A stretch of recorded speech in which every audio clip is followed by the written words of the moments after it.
PoK यानी Pakistan occupied Kashmir, Kashmir का लगभग 40% हिस्सा विभाजन के बाद पाकिस्तान ने उस पर कब्जा कर लिया, अब भी कब्जा बना हुआ है। उसमें से एक हिस्सा उसने चीन को भी दे दिया। ये हमारे लिए हमेशा से चिंता की बात रही है। संसद का सर्वसम्मति से प्रस्ताव है कि एक दिन हमको इसको लेना है, और वर्तमान सरकार जो है प्रधानमंत्री नरेंद्र मोदी की, उनके कई मंत्री और सरकार की ओर से कहा जा चुका है कि हम पीओके लेंगे। पीओके में स्थितियां जो है पाकिस्तान के लिए ख़राब होती जा रही हैं। पीओके के लोग कहते हैं कि हम पाकिस्तान के साथ नहीं रहना चाहते। लेकिन आज मैं बात पीओके की नहीं कर रहा हूँ। पीओके हमारे लिए एक संवेदनशील, एक भावनात्मक मुद्दा है और वो बना रहेगा। पीओके को वापस लेना ये हमारा लक्ष्य है और इसको हासिल करने के लिए हमें सारे प्रयास करने चाहिए। लेकिन मेरा मानना है कि उससे बड़ा खतरा, उससे बड़ी चिंता की बात है चिकन नेक, जिसके ओर हमारा ध्यान उतना नहीं जाता। हमारा से मतलब हम जो आम लोग हैं उनकी बात कर रहे हैं।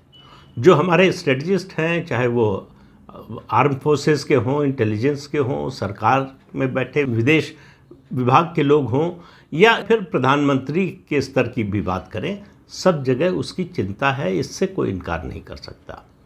लेकिन देखिए, इतिहास में अगर आप मौके चूकते हैं तो आपके लिए समस्याएं होती हैं। 2 मौके हमको मिले जब पीओके के बारे में हम कुछ कर सकते थे, और 2 मौके मिले जब ये चिकन नेक को समझ लीजिए। ये एक 20 किलोमीटर चौड़ा गलियारा है। ये सिलीगुड़ी के पास है, और इसी गलियारे से हमारा पूरा पूर्वोत्तर भारत, यानी जो 7 सिस्टर्स हम कहते हैं, अरुणाचल प्रदेश, असम, मेघालय, मणिपुर, मिज़ोरम, नागालैंड और उसके अलावा त्रिपुरा, ये 7 जो प्रदेश हैं, 7 सिस्टर्स जो कहे जाते हैं, पूर्वोत्तर के जो राज्य हैं, ये ज़मीन से जुड़े हुए हैं सिर्फ इसी गलियारे से हम। तो और इस गलियारे को काटने की बात अक्सर हमारे विरोधी, हमारे दुश्मन करते हैं।